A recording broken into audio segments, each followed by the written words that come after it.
और तुम जिस रास्ते पे चल रहे हो उस रास्ते पे जाके क्या होगा। उसने कहा मुझे दिक्कत नहीं है। तब भगवान ने कहा तो जैसी तुम्हारी इच्छा, क्योंकि अंत में जीवन तुम्हारा है। तो हमारा काम भी यही है, आपको बस इतना बताना कि सही गलत क्या है। तो अगर आप जीवन में कुछ बहुत बड़ा करना चाहते हो तो उसका पहला कदम मेरी नजर में है अच्छी संगत।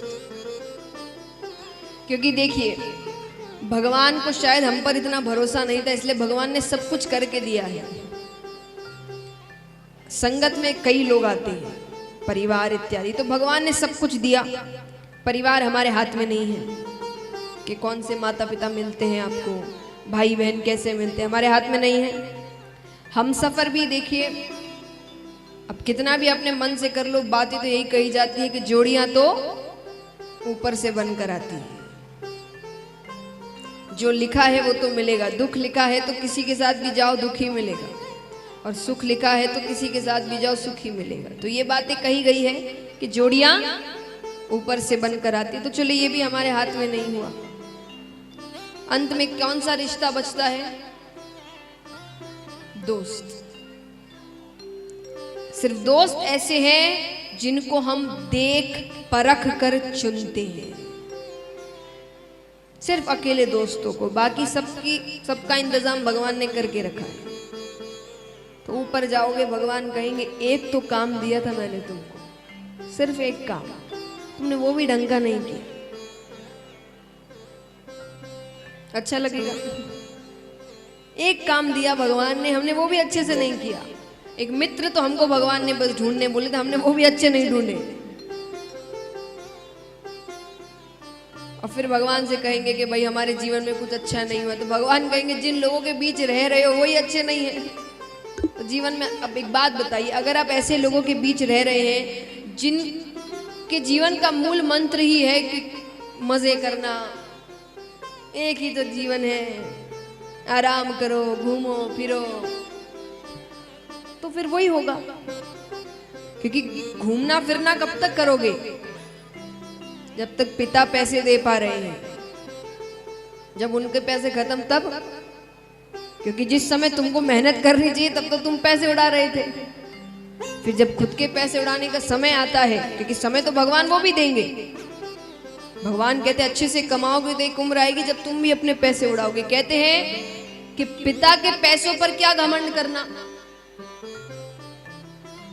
पिता के पैसों पर क्या घमंड करना। घमंड तो वो हो कि पैसे आपके और पिता घमंड करे। ये घमंड करना ही है तो ऐसा करो ना। उम्र होती है हर चीज की। विद्यार्थी जीवन माना गया सिर्फ पढ़ाई और मेहनत के लिए, उसके बाद पैसे कमाए, अपने मन से जहां मर्जी वहां उड़ाओ, खूब आनंद लो। लेकिन जब असल में आनंद लेने का समय आता है तब हमारे पास, क्योंकि उससे पहले पढ़ने के समय बड़े आनंद ले लिए हमने, तो भगवान कहेंगे भाई दोनों हाथों में लड्डू तो मिल नहीं सकते, हो गए तुम्हारे आनंद के दिन खत्म। फिर जिस समय हम उन बच्चों का मजाक उड़ा रहे थे जो दिन भर पढ़ते थे, काम करते थे, पता चला वो हमसे बड़े आगे निकल गए। इसीलिए जिस वक्त जो काम सही है वो करो। गलत समय में गलत काम करोगे तो परिणाम तो अच्छा नहीं मिलने वाला। तो इसीलिए अपनी संगत अच्छी रखिए। ऐसे लोगों के बीच रहोगे जो खुद जीवन में कुछ अच्छा करना चाहते हैं, बड़ा करना चाहते हैं, मेहनत करना चाहते हैं, नाम कमाना चाहते हैं, तो धीरे धीरे आपके मन में भी ऐसे ही ख्याल आने लगे कि मैं भी कुछ करूं, मैं भी कुछ बनूं, ऐसे क्या बैठा हूं मैं खाली। वो तभी आएगा जब ऐसे लोगों के बीच बैठोगे। और बाकी खुश हो अपने जीवन से तो बात अलग है कि नहीं भाई जो चल रहा है सही है, बस यही करना है।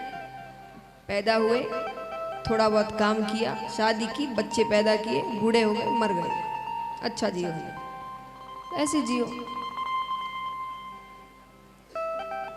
तो विश्वास किस बात का है कि इस कथा में किसकी संगत है, मुझे बताइए, मुझे इस कथा में किसकी संगत है।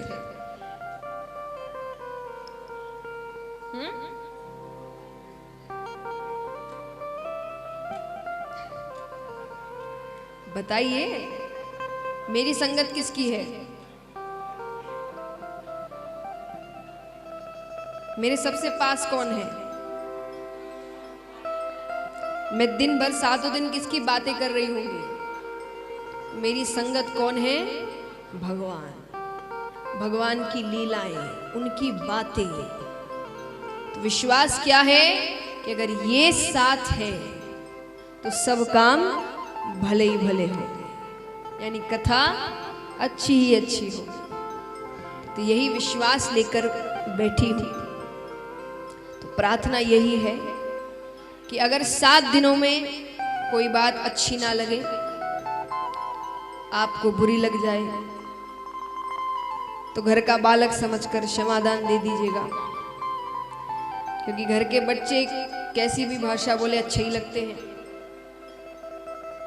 छोटा सा बच्चा अस्पष्ट बोलता है, तोतली भाषा बोलता है, आधी बातें समझ ही नहीं आती, फिर भी प्यारा ही लगता है।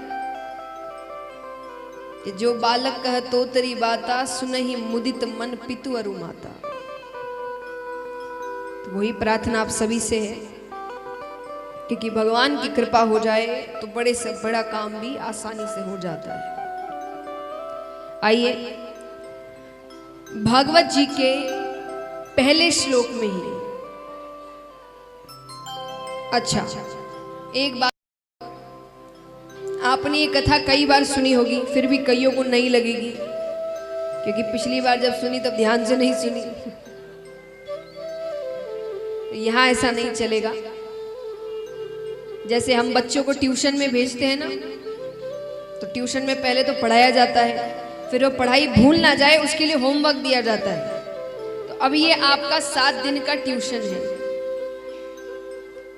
तो 3 घंटे तो आपको पढ़ाया जाएगा। उसके अलावा आपका होमवर्क है कि जो भी बातें हो रही हैं, जो भी कथाओं की लीलाएं बताई जा रही है, वो दूसरे दिन मैं आपसे शुरुआत में पूछूंगी कि पहले दिन कौन कौन सी कथाएं हुई।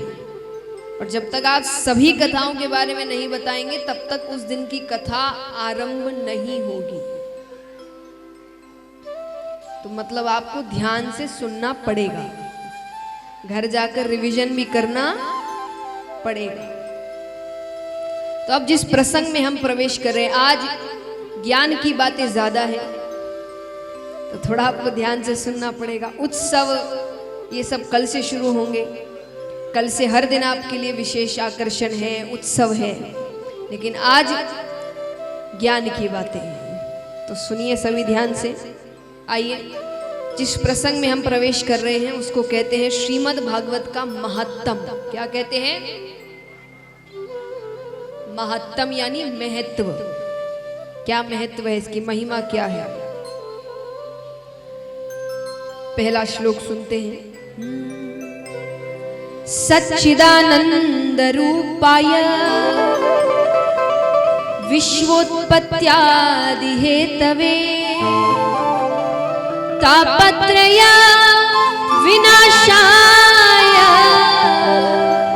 श्री कृष्णाय वयं नुमः। श्री कृष्णाय वयं नुमः। शास्त्रों में भगवान के 3 स्वरूप बताए गए हैं, सत, चित्त और आनंद, मिलाकर हुए सच्चिदानंद। भगवान का स्वरूप बताया गया है सच्चिदानंद। भगवान को सच्चिदानंद रूपाय कहा जाता है। तो सच्चिदानंद माने सत, चित्त और आनंद। सत माने बताइए, यहां ऐसे मैं अकेली नहीं बोलूंगी, वार्तालाप चलता रहेगा। सत माने बताइए, 2 मार्क्स क्या आता है ना, परिभाषा बताओ। सत माने सत्य, सच। तो सच क्या है, या सच किसको बोलते हैं?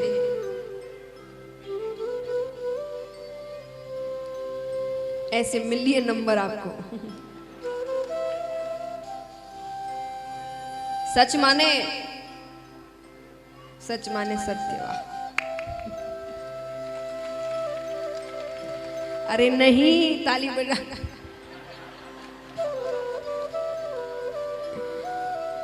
मैं परिभाषा पूछ रही हूं। सच माने सत्य, सच माने सत्य, ऐसे थोड़ी। ये तो वो बात हो गई, सास माने सासू, सासू माने सास, और सबको ही पता है वो तो।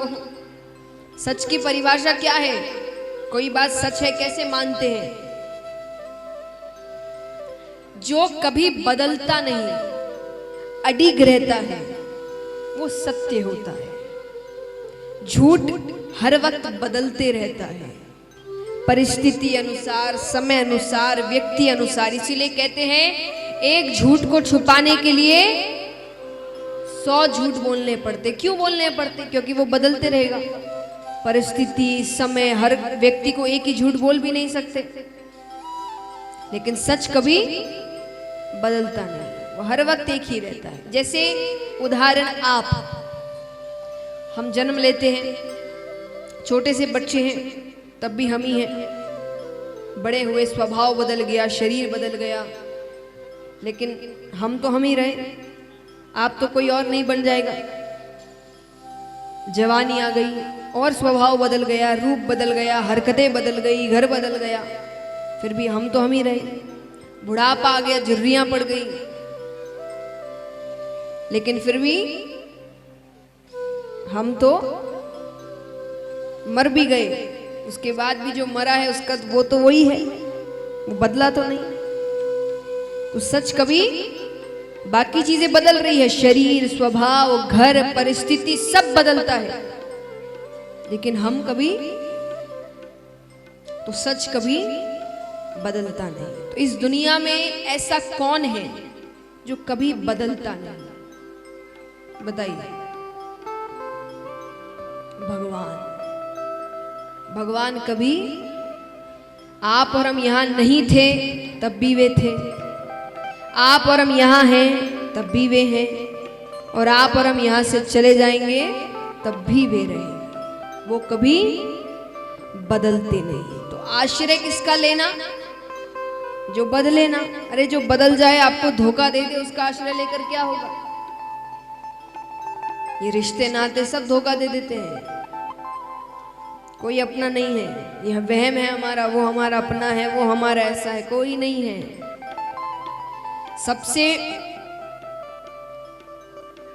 सबसे बड़ा सत्य, सोचिए उस समय शायद ही कोई व्यक्ति किसी के लिए झूठ बोले या गलत सोचे, पर जब किसी की मृत्यु हो जाती है तो उसके कई ऐसे अपने होते हैं।